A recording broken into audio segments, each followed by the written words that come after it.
Shalom saudaraku, puji Tuhan kita boleh berjumpa kembali pada hari ini, Rabu 21 Desember 2022. Saudara-saudaraku, kita boleh bersyukur kepada Tuhan.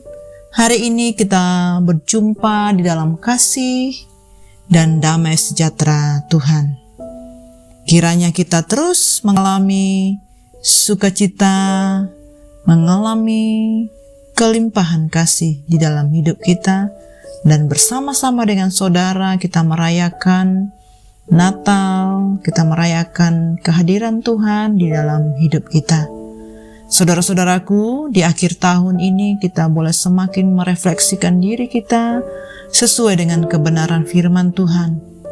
Mari saat-saat kita boleh melakukan setiap aktivitas, kita semakin menyadari akan perjalanan hidup kita selama setahun ini. Apakah kita berjalan sesuai dengan rancangan Tuhan, atau kita melakukan bagian kita sesuai dengan keinginan sendiri? Nah, saudara-saudaraku, mari kita akan bersama-sama lebih dalam lagi belajar firman Tuhan pada hari ini. Saya mengajak kita untuk satukan hati, merendahkan diri, dan berdoa. Bapa kami yang di surga, dikuduskanlah namamu.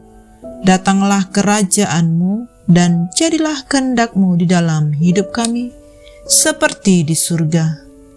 Kami sungguh bersyukur ya Bapa, hari ini kami kembali datang untuk merenungkan dan membaca firman-Mu. Urapi kami ya Bapa, sehingga kami menjadi pribadi yang sungguh-sungguh di dalam mendengar firman Tuhan. Kami percaya bahwa Engkau yang terus bersama-sama dengan kami, Engkau yang mengurapi bahkan memberikan pengertian kepada setiap kami. Berkati kami ya Bapa, ajar kami sehingga kami menjadi pribadi yang mengasihi Tuhan.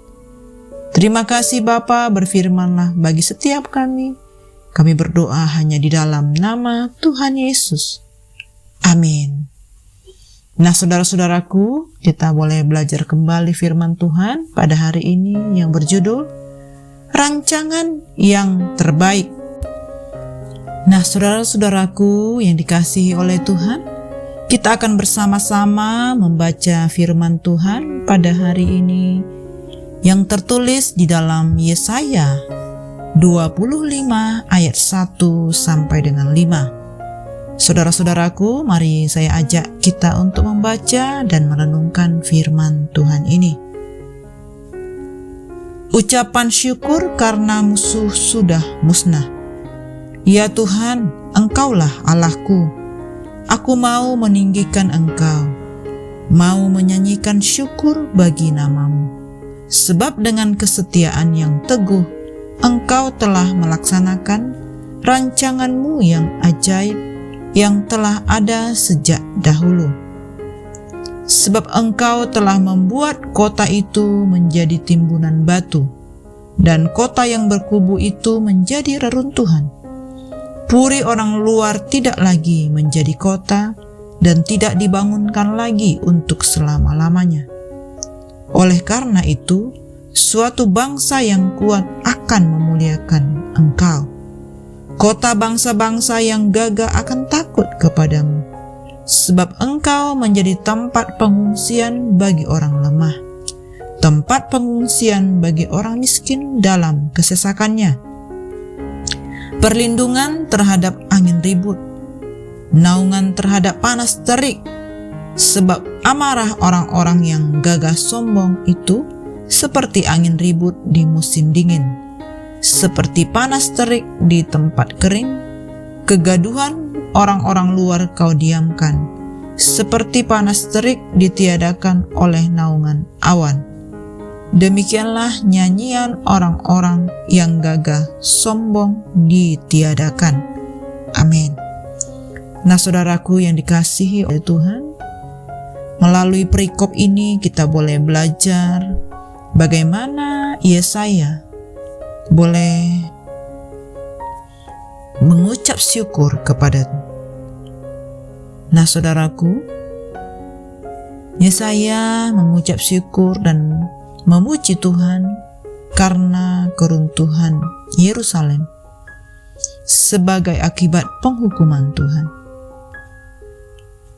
Saudara-saudaraku, mengapa Nabi Yesaya memuji Tuhan, mengucap syukur, serta mengajak orang lain untuk ikut ambil bagian? Padahal saat itu Yerusalem akan hancur dan seluruh bumi akan dihancurkan oleh Tuhan. Memang saudaraku, pola pikir Yesaya berbeda dengan pola pikir orang pada umumnya. Yesaya mengajak kita bersyukur atas setiap hal yang tidak baik ataupun penderitaan yang disebabkan karena hukuman Allah. Karena melalui penghukuman ini, semua kita ataupun orang-orang akan menjadi sadar dan kemudian akan bertobat.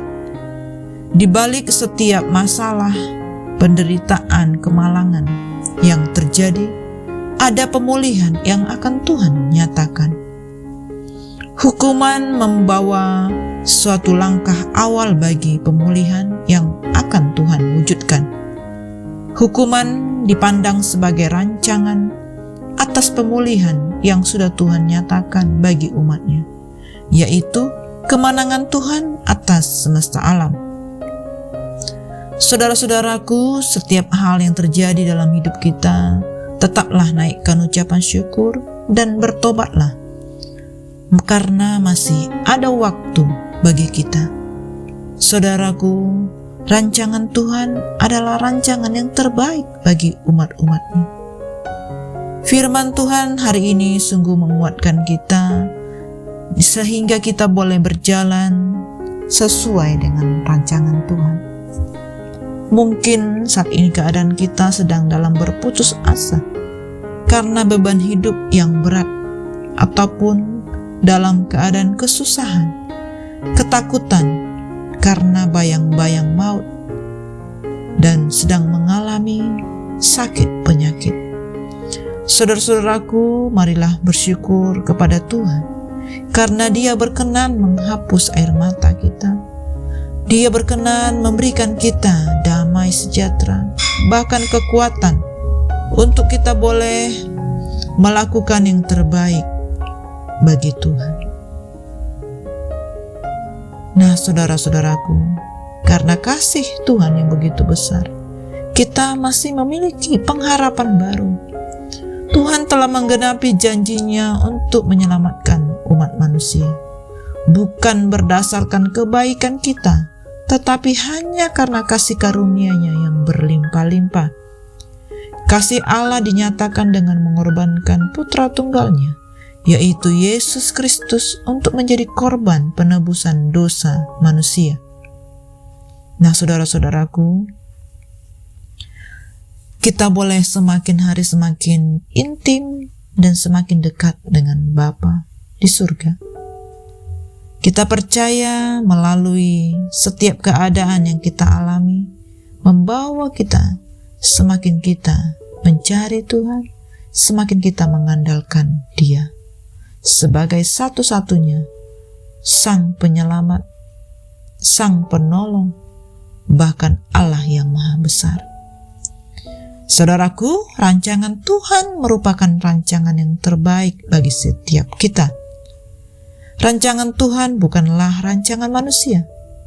Oleh sebab itu saudaraku, kita boleh sadar karena apa yang kita alami bukan karena Tuhan membenci ataupun meninggalkan kita, tetapi Tuhan mau menghajar umat yang dikasihinya agar umat ataupun kita dapat kembali kepada Bapa di surga, agar kita bertobat atas setiap apa yang tidak berkenan di hadapan.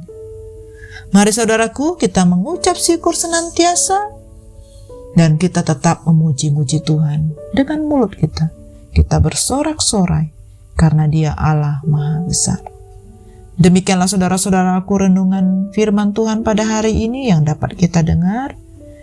Kita percaya rancangan Tuhan pasti digenapi. Rancangan Tuhan adalah rancangan yang ajaib, penuh dengan sukacita dan damai sejahtera. Amin. Mari saudara-saudaraku, saya ajak kita untuk bersatu dan kita tutup di dalam doa. Terima kasih Bapa yang sungguh baik buat firman-Mu yang sudah kami dengar. Kami percaya bahwa Roh Kudus yang menolong kami, sehingga firman Tuhan adalah firman yang sungguh-sungguh kami dapat lakukan dalam kehidupan sehari-hari. Berkati kami ya Bapa, urapi kami.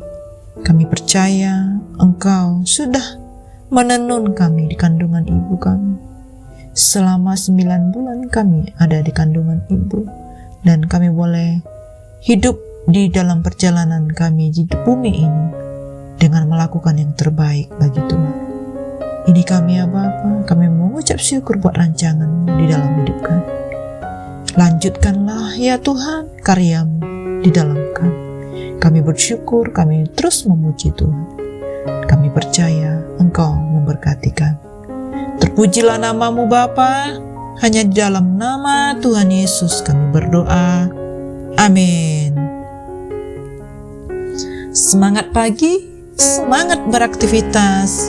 Tuhan Yesus memberkati.